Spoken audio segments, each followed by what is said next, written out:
Solange, eu creio que seja interessante se a gente pudesse antecipar a sua apresentação. O Thales Carra comentou que ele está com um pouquinho de dificuldade para acessar.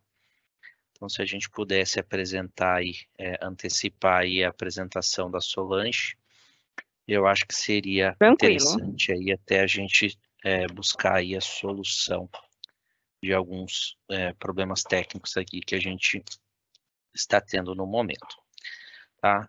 Bom, Solange, você, mais do que ninguém, conhece todo o contexto aí do nosso licenciamento ambiental, está aí dedicando aí todo o esforço e dedicação aí para com a Via Paulista e desde o início aí, desde os estudos, desde o início aí das atividades. Então, a gente aí também está no mesmo grupo, mas em nome da Via Paulista, agradecer a você aí pela disponibilidade, pela, pela dedicação com a qual desprende aí todos os dias aí para que nós possamos alcançar aí o nosso licenciamento ambiental. Tá? Vou apresentar a Solange, tá? A Solange, ela é engenheira civil com MBA em sustentabilidade e meio ambiente. Tá? Está aí numa especialização em conformidade ambiental com requisitos técnicos e legais pela Escola Superior da CETESB. A Solange traz aí 25 anos de experiência em projetos de infraestrutura, gestão socioambiental de concessões e licenciamento ambiental de infraestrutura rodoviária, dentre os quais 15 anos aí dedicados exclusivamente aí a artérias. Atualmente, ela é responsável pelo licenciamento ambiental de todas das obras de todas as concessões da Arteris.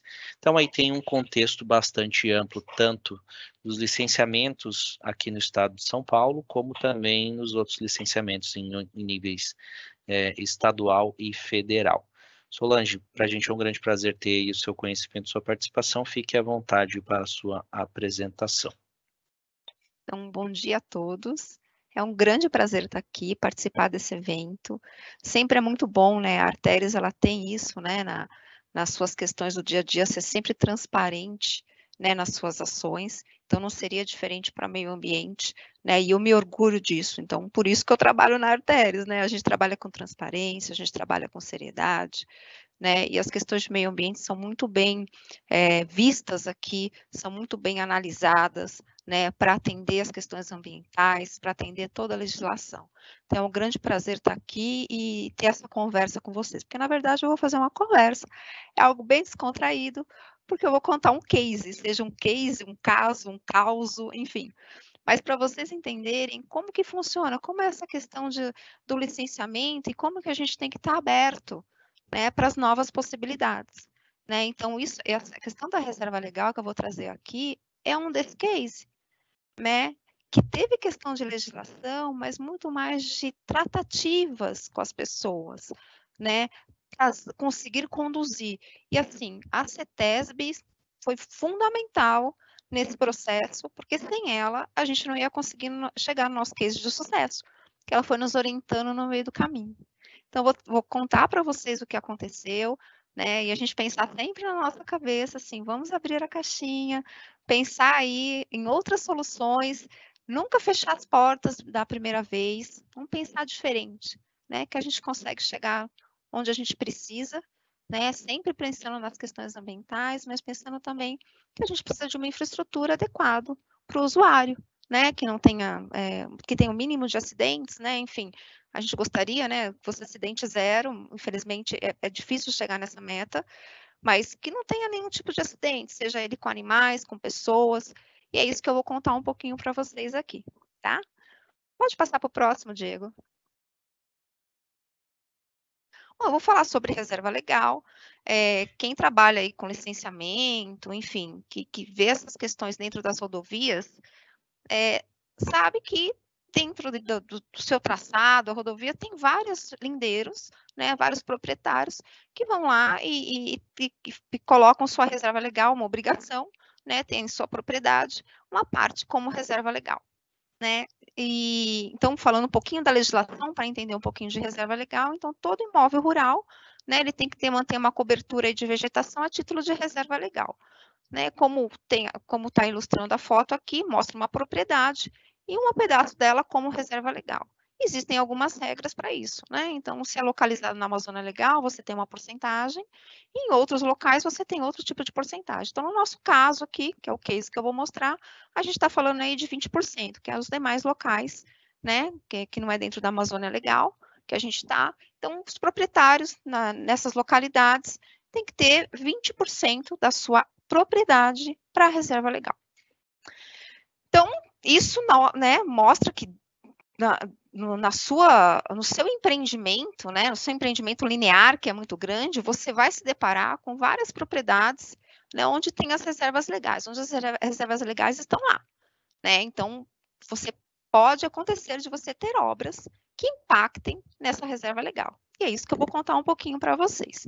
Um ponto importante aqui também é que o registro da reserva legal no CAR, ele desobriga a averbação no cartório de registro de imóveis. Vou trazer isso por uma questão, porque chegou um dado momento que a gente ficou na dúvida, né, se o que estava dentro do CAR valia. Por quê? Porque às vezes o proprietário, ele vai lá e traça, né? Enfim, a sua propriedade, a sua parte de reserva legal, ela não está muito bem traçada, às vezes invade a nossa faixa de domínio, às vezes está esquisita, numa área estranha, e a gente fica sem saber se aquilo é uma reserva legal de verdade. Será que o proprietário traçou corretamente? Né? Então, a gente até falou com a CETESB da possibilidade de conferir na matrícula. Só que isso não é possível, porque eles estão desobrigados a fazer essa averbação, então você não consegue fazer essa conferência. Então, qual que é a orientação? Orientação, você confia que está no CAR. Obviamente, com bom senso, se estiver invadindo sua faixa de domínio, tem alguma coisa errada, né? Mas a gente vai vendo isso com bom senso e vai conversando com a CETESB sobre as questões. Então, desde dezembro de 2021, o site para acessar o CAR é esse aqui que está na tela, a Secretaria da Agricultura que está comandando agora, né, esse cadastro, e ele está homologando, tá, esses cadastros. Então, creio que daqui para frente a gente vai ter aí uma questão de problemas de traçado com relação a CAR, o traçado do CAR, menos problemáticas, porque a tendência é isso estar mais homologado e estar mais certinho, né, para a gente não ter nenhum tipo de erro, tá? Então, para quem não conhece, você entrar nesse link, entrar nesse site, você consegue ter baixar lá as imagens de todas as reservas legais, né, que existem, que estão lá cadastradas e homologadas. Então, você consegue botar ali dentro do seu traçado e entender o que tem de reserva legal para o seu projeto, né, ter a melhor qualidade para que não interfira nessa reserva legal. Próximo. Então, a gente tinha aqui um desafio, um grande desafio, né? A gente tinha um projeto de duplicação e a gente tinha que fazer um dispositivo dentro desse projeto de duplicação. Então, a pista atual era uma pista simples com acesso em nível, né? Então, e a gente tinha, né, o futuro era duplicar com o dispositivo projetado em desnível. Então, a partir do momento que a gente foi duplicar, nossa faixa de domínio aumentou, de fazer esse dispositivo, né? Enfim, a gente tinha uma faixa muito maior. E a gente foi entender o que era esse contexto, o que era essa área. Então, o slide aqui de cima, a foto de cima, mostra essa área. Então, no primeiro momento que a gente olhou, e onde tem o pininho escrito 248, é o lugar do dispositivo, que é exatamente onde está esse dispositivo em nível nessa imagem aqui embaixo. E a gente foi olhar e foi entender o contexto. O que é esse contexto? A gente viu de primeira, a gente fazia o licenciamento ambiental pela CETESB, de primeira a gente viu que tinha fragmento florestal. Então tem uma questão de fauna envolvida, vamos tratar, tem um aeroporto ali que impedia a gente fazer de imagens de drone. Enfim, a gente foi estudando o local da melhor forma possível. Tem uma grande empresa ali que tem mais de 3 mil funcionários acessando esse dispositivo nesse nível. Então, primeira coisa, cumprimento do contrato de concessão é uma necessidade, porque você tem mais de 3 mil funcionários acessando esse dispositivo. Então, a questão de acidente ali era bem complicado, né? Então, a gente foi ver fragmento florestal, APP, fauna e chegou na reserva legal. E aí, próximo. E aí foi que a gente teve essa linda imagem toda amarela, mostrando que nesse local que a gente tinha que fazer a duplicação e o dispositivo, tinha várias reservas legais, inclusive elas muito próximas à rodovia, beirando a rodovia. Então, se eu tivesse que fazer uma obra maior, Então, assim, né, a orientação, né, que a gente tem daí do órgão ambiental, ok, reserva legal, mas você tem que procurar alternativas locacionais e tecnológicas para que se evite a intervenção nessa reserva legal. E aí a gente foi entender esse contexto e falou assim, meu Deus, eu não tenho alternativa locacional, eu tenho que fazer o dispositivo aqui. É tudo reserva legal. O que eu tinha uma área mais livre ali é perto do aeroporto. Eu não podia fazer o dispositivo ali. O que eu faço se eu não tenho? Então, no primeiro momento, podia falar, não, vou falar com a agência reguladora para tirar esse investimento, né? Porque eu não consigo fazer. Mas aí que veio assim, por que eu vou tirar esse investimento? Será que não tem solução mesmo, né? É aquela coisa, dá trabalho, você tem que ir conversando, tem que acertar com o órgão ambiental e com o proprietário. Tem uma coisa que dá trabalho, né? Não é se resolve do dia para a noite. E aí foi que a gente começou a fazer as alternativas. Então, a gente tinha reserva legal, que é tudo aqui em amarelo, beirando toda a rodovia, então o trecho inteiro era reserva legal. A gente não tinha alternativa locacional, nem tecnológica. A gente tentou tecnológica também, não achava que uma solução. E aí também nos causou uma preocupação. Puxa vida, mas essas áreas de reserva legal, do lado da rodovia, tem uma concentração, pode trazer uma concentração grande de animais, né? Aumentar o atropelamento de fauna. Pô, será que isso é legal também? E aí começou a nos acender essa luz, né? Então, o que a gente fez? A gente primeiramente foi lá conhecer o proprietário. Quem que é o proprietário? Né? E a gente conheceu, viu que é uma grande empresa, que realmente ele tem 3.000 funcionários acessando, e que seria interessante construir esse dispositivo. Mas, poxa, tem a reserva legal dele. E a gente foi conversar com ele, a gente foi negociando com ele. E é uma multinacional, imagina, isso foi parar, foi escalando na diretoria, até a gente conseguir resolver na diretoria dessa empresa. A gente negociou a mudança de local dessa reserva legal, sempre com o apoio da CETESB, a gente pedindo orientações como que poderia ser feito isso. E aí eles toparam. Então a gente foi lá, conversou, e como ele tem uma área grande, a gente já orientou, puxa vida, você vai mudar sua reserva legal? Veja, você está próximo à rodovia. Já que você vai mudar o seu local de reserva legal, vai fazer toda com a Secretaria da Agricultura, vai fazer todo o processo certinho, você não pode mudar a sua reserva legal para um lugar mais um pouquinho longe da nossa faixa de domínio? Que você evita os animais chegarem tão perto numa área tão grande. Lógico, eles podem atravessar, eles têm pontos de travessia, mas você está uma área muito extensa aqui, né? Então, são áreas mais sensíveis. Você consegue colocar lá atrás, onde você tem um corredor lá que dá para fazer uma conexão? E ele topou. Ele falou, não, Solange, faz todo sentido o que vocês estão falando. Vamos fazer isso, né? Então, tudo isso aqui é para dizer, assim, por exemplo, vocês não desistirem, sempre pensar em soluções diferentes. Às vezes dá trabalho. Então, isso aqui pode acontecer em outro trecho nosso, que a gente já sabe que talvez aconteça, mas pensar em soluções diferentes, né? Então, assim, não desistir de cara. Então, primeira coisa, né? Fica a lição. Reserva legal. Pense em alternativa locacional, depois pense em alternativa tecnológica para poder não interferir nessa área de reserva legal. Isso é importantíssimo. Não achou? Vamos lá, vamos conversar. A CETESB super aberta para conversar sobre esse assunto e entender o problema. Vamos entender o problema? Então, a gente não tem solução, tenho que fazer aqui, não quero tirar do meu investimento. Vamos procurar aqui em conjunto uma solução. Vamos conhecer o proprietário, nem sempre vai dar certo, às vezes o proprietário não quer. Se o proprietário não quer, não tem o que a gente fazer.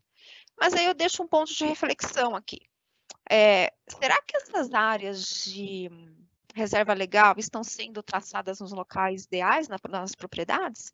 Será que eles não poderiam ter alguma regrinha e a Secretaria da Agricultura também ajudar nessa questão de orientar os proprietários, quando possível, levar essas áreas de reserva legal para um pouquinho mais longe da rodovia, evitando essas áreas de estresse, né? Porque é uma área de estresse, né? Que ali ele está atraindo animais, a possibilidade de acontecer um atropelamento é muito maior de onde você não tem áreas que atraem os animais, né? Então, é esse recado que eu deixo aqui, é esse case que contei para vocês, então da gente nunca desistir, pensar diferente, né? E tentar as melhores soluções aí, sempre conversando com o órgão ambiental.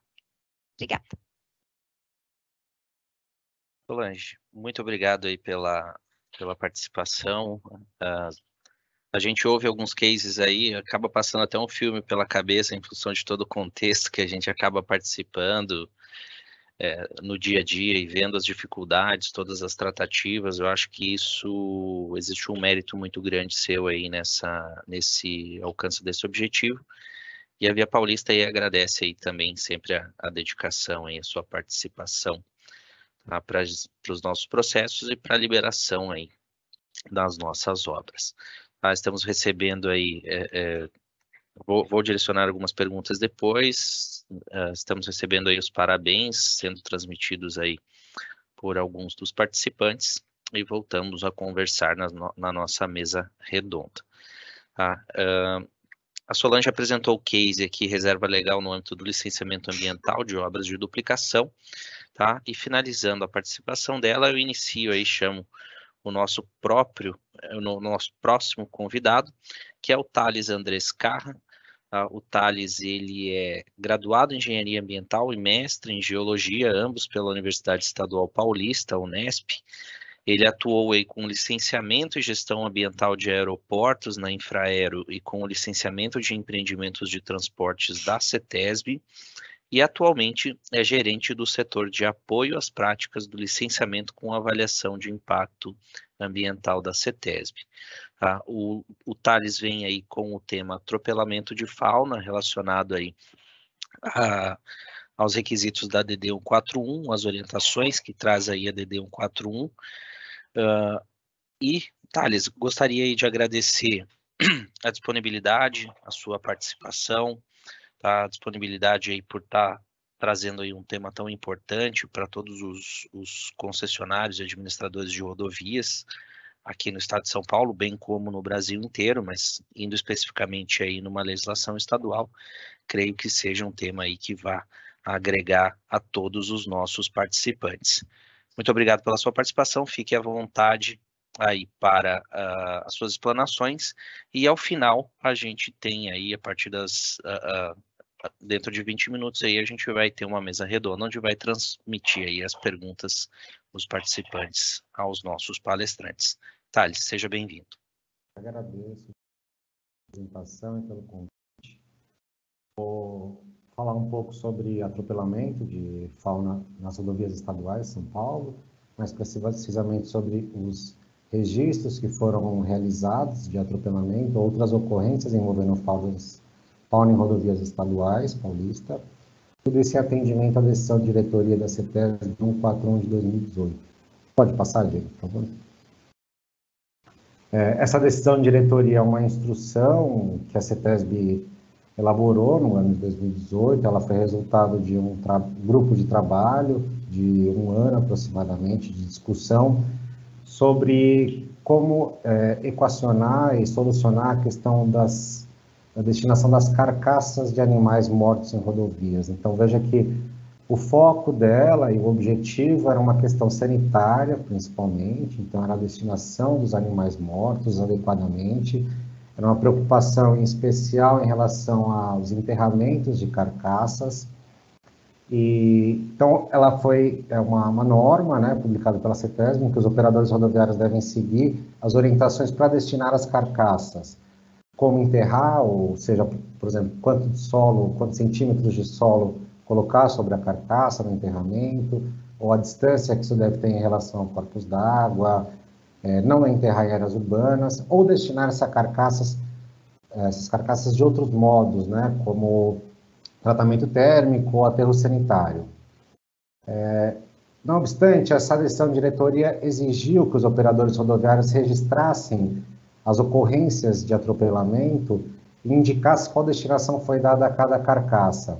Então, o anexo 2 dessa decisão de diretoria é uma planilha, um modelo de planilha, na verdade, que prevê como que os operadores devem registrar essas ocorrências. Então, são inseridas, por exemplo, a coordenada da ocorrência, onde foi encontrada a carcaça, a coordenada de onde foi destinada a carcaça também, qual a data, a hora dessa ocorrência, da hora que foi avistada a carcaça do animal, o animal atropelado, a classificação taxonômica do animal, então, nome popular, nome científico, quando é possível identificar, e o tipo de destinação dada à carcaça. Então, o que eu faço daqui para frente é trazer um compilado de do que foi apresentado pelos operadores nos últimos 3 anos, né? Porque isso foi publicado em 2018, então tem registro já de 2019, 2020 e 2021, já que essa planilha é algo que deve ser entregue semestralmente à CETESB pelos operadores rodoviários. Passa, por favor. Então, antes de mostrar o perfil dessas ocorrências, é preciso deixar clara a abrangência desses registros. Ele diz respeito às rodovias estaduais. Então, não são todas as rodovias presentes no estado de São Paulo, algumas são federais ou municipais, né? Então, o estado de São Paulo tem mais de 30 mil quilômetros de rodovia, e as estaduais são 22 mil quilômetros, sendo que metade aproximadamente dessas rodovias são concedidas à iniciativa privada e empresas como Artérias, né? Aqui tem um mapa dos pontos de atropelamentos, né, distribuídos ao longo do estado. Dá para ver o traçado da rodovia, das rodovias, né, isso são pontos de atropelamento, e para ver mais ou menos a distribuição de como esses registros estão ocorrendo, né. Até que é bem distribuído ao longo do estado. Obrigado. Não, pode passar, tá ótimo. Aqui eu tenho, então, um perfil geral. Vamos começar a mostrar o que apareceu de ocorrência envolvendo fauna em rodovia, em decorrência de atendimento da decisão de diretoria da CETESB, quantificar essas ocorrências. O total de registros apresentados nesses últimos 3 anos foi de aproximadamente 180 mil ocorrências, sendo que metade deles, aproximadamente, são de animais atropelados efetivamente. Então, a princípio, essa decisão de diretoria pedia para que registrasse os atropelados e a destinação, mas muitos operadores registravam também os animais que foram apenas avistados ou que foram afugentados, não foram atropelados, né, na rodovia. E esses dados acabam sendo úteis para fazer análise do impacto da fauna, por exemplo, né, podem dar subsídio a isso, para mostrar onde que a fauna adentra na pista ou na faixa de domínio, sem que seja atropelada necessariamente. Então, no entanto, a gente tem a quantidade de atropelado nesses 3 anos de registro, né, de quase 90 mil atropelamentos. Pode passar, Diego.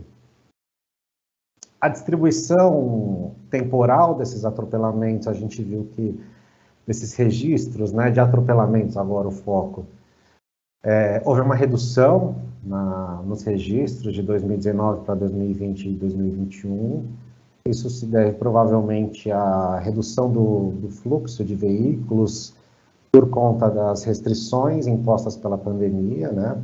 Então, reduziu aproximadamente 30% os registros.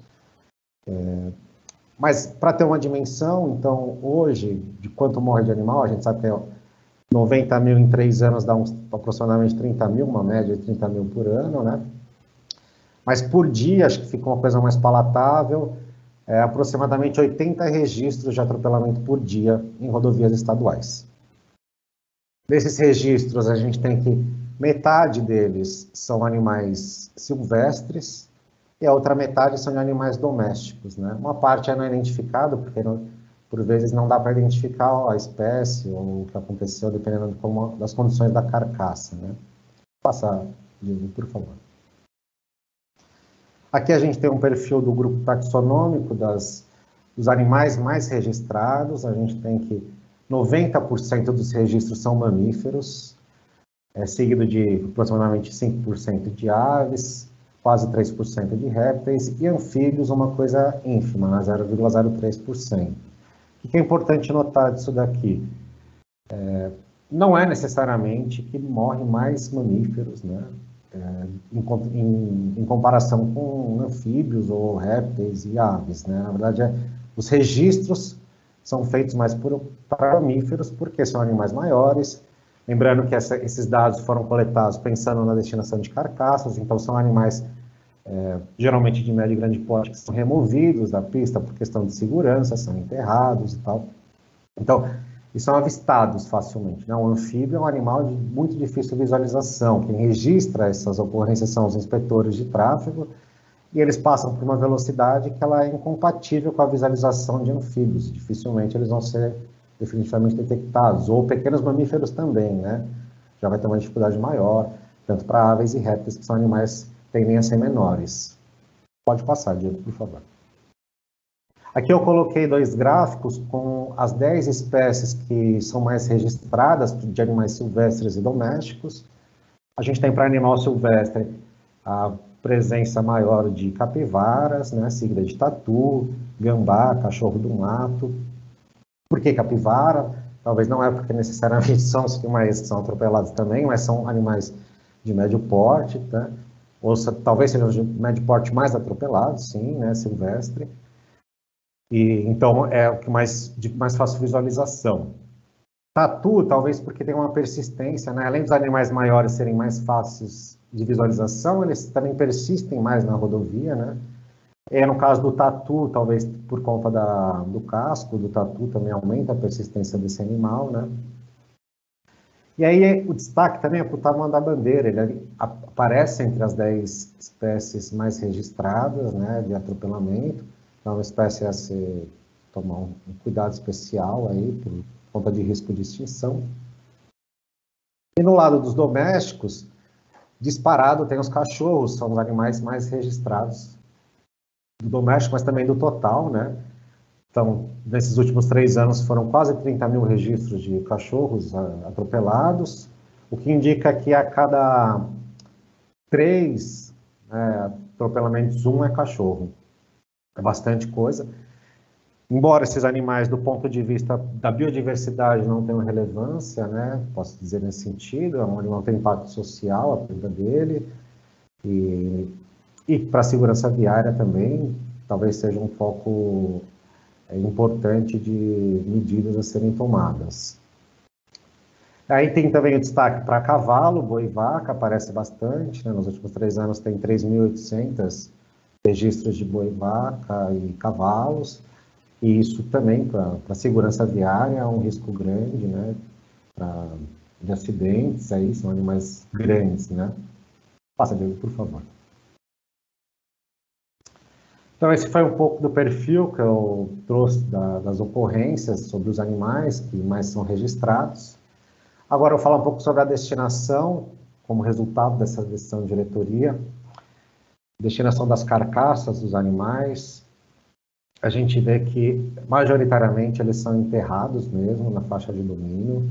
Isso, como eu disse, está previsto na decisão de diretoria, nessa normativa da CETESB, é possível enterrar, desde que seguido alguns critérios importantes, como distanciamento em relação a áreas urbanas e corpos d'água.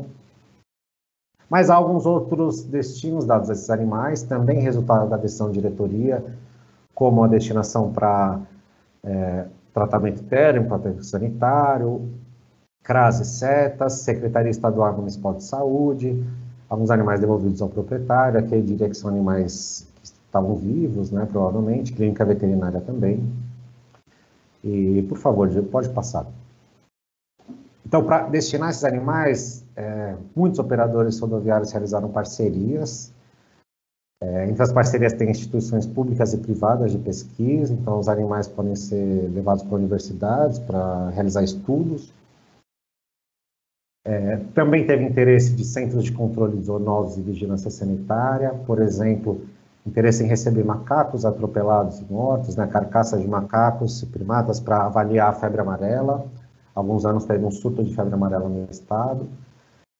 E também para avaliar raiva em cães e gatos atropelados, né.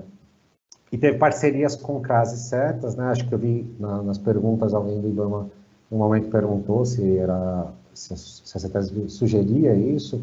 A gente sugere parcerias, e muitas vezes tem contrapartidas, então operadores rodoviários equipam CRAS e setas, como nessa ilustração, né, para que possam receber animais silvestres feridos ou que tiver interesse, né. Por favor, Diego, passar.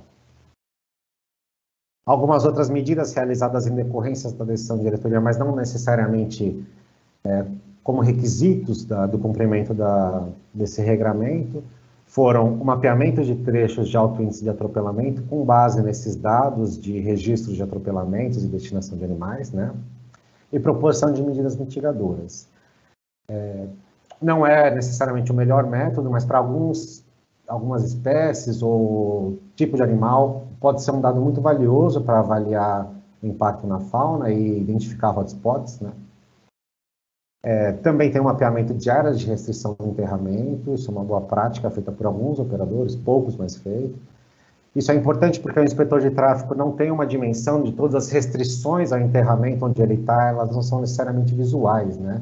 Então, se ele tiver a localização dele, conseguir ver no mapa, ele sabe se ali ele pode enterrar ou não uma carcaça.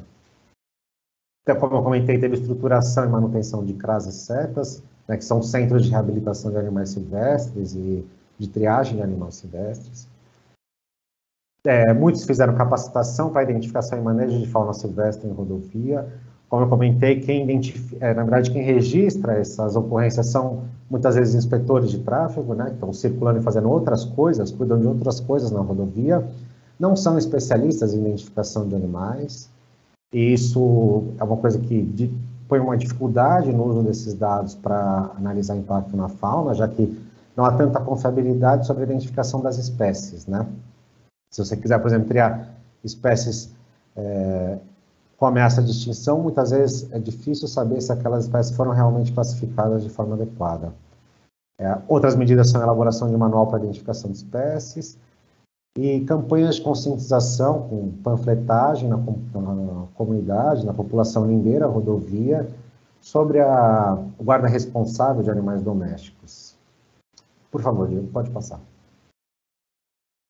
Alguns exemplos de uso desses dados pela CETESB: análise de trechos de licenciamento, análise de hotspot ou análise de concentração de ocorrências de atropelamento de fauna. De repente, no âmbito do licenciamento vai ter uma duplicação, é possível avaliar se lá já é historicamente um hotspot e propor que durante a implantação seja realizada medidas de mitigação para a operação da rodovia, com a passagem de fauna, o cercamento direcional, né? E tem outras demandas externas, como questionamentos do Ministério Público, que são muitas vezes respondidos com análise desses dados, questionamentos sobre atropelamento e não necessariamente sobre a destinação dos animais. Por favor, Diego. Para fazer essas análises, a gente utiliza algumas vezes o nosso geoportal, que chama e-cenários, é um acesso interno, né? Mas que a gente insere as ocorrências com coordenadas válidas nesse sistema e consegue espacializar essas ocorrências de atropelamento e sobrepor com outras informações ambientais, como a presença de corpos d'água, plantios agrícolas, empreendimentos ou obras que estão suprimindo a vegetação, e são ações que o uso do solo que possam ser indutores do atropelamento, né? De repente tem alguma coisa que possa ajudar a identificar o motivo de uma concentração de ocorrência de atropelamento de fauna. Pode passar, Diego. Bom, algumas fragilidades encontradas em decorrência da decisão de diretoria, na verdade, na decisão de diretoria da CETESB, é o seu foco na criação, o foco de sua criação na destinação de carcaças. A preocupação, na época, era realmente uma questão sanitária e não uma questão de impacto sobre a fauna, embora o impacto da fauna sempre existisse, né? A decisão foi criada para regulamentar a destinação das carcaças e o seu uso tem sido, ou perguntas sobre esses dados têm sido maciçamente relacionados ao impacto da fauna. Então, há uma fragilidade nesse sentido, ela não foi criada para avaliar impacto na fauna, né? E os dados não são necessariamente compatíveis com qualquer tipo de análise para a fauna. Como a gente viu, né? Predominam os mamíferos, animais maiores e tal, então não é uma informação que seria muito confiável para pensar em animais menores, por exemplo. Essa decisão colocou como anexo essa planilha. A planilha não é o melhor modo para registrar ocorrências, eu diria, porque por mais que depois a gente tenha criado uma planilha com restrições e dicionários, ela vem com muito erro de preenchimento, né? As coordenadas muitas vezes são inválidas, não caem dentro do estado de São Paulo. Então, o ideal seria um formulário web ou alguma coisa nesse sentido para que o registro tenha uma confiança melhor. E a falta de padronização na coleta de dados, né? Embora esses dados sejam pensados para destinação, quando você se aplica para o impacto na fauna, ela não está devidamente padronizado para avaliar os atropelamentos, né? Por favor, Diego, pode passar. Por fim, só para finalizar, dizendo que alguns encaminhamentos realizados posterior a essa publicação é a nossa participação num workshop com outros estados, no caso o Rio Grande do Sul, eles também estão criaram uma normativa para a destinação de carcaças de animais. A gente foi contar a nossa experiência, as nossas fragilidades encontradas nesse sentido e aprender também com o que eles estão propondo de novo. E atualmente há um grupo, que a gente chama de Câmara Técnica, com participação de operadores rodoviários, da agência e da CETESB, né, na Agência de Transporte, e também de técnicos da CETESB e do Ministério Público também, para propor uma nova diretriz, né, criar a primeira diretriz no Estado para a elaboração de plano de mitigação de atropelamento. Então, aí sim vai ser deve ser uma decisão de diretoria da CETESB, estabelecendo diretrizes para levantamento dos atropelamentos de fauna e proposição de medidas mitigadoras, análise desses atropelamentos, dedicada a esse assunto. Nesse caso, vai também tratar um pouco da destinação e provavelmente substituir a decisão 141, né, decisão diretoria 141 da CETESB, com os aprimoramentos que foram necessários ao longo do tempo. Era isso que eu tinha para dizer, Diego. Pode passar, por favor. Muito obrigado.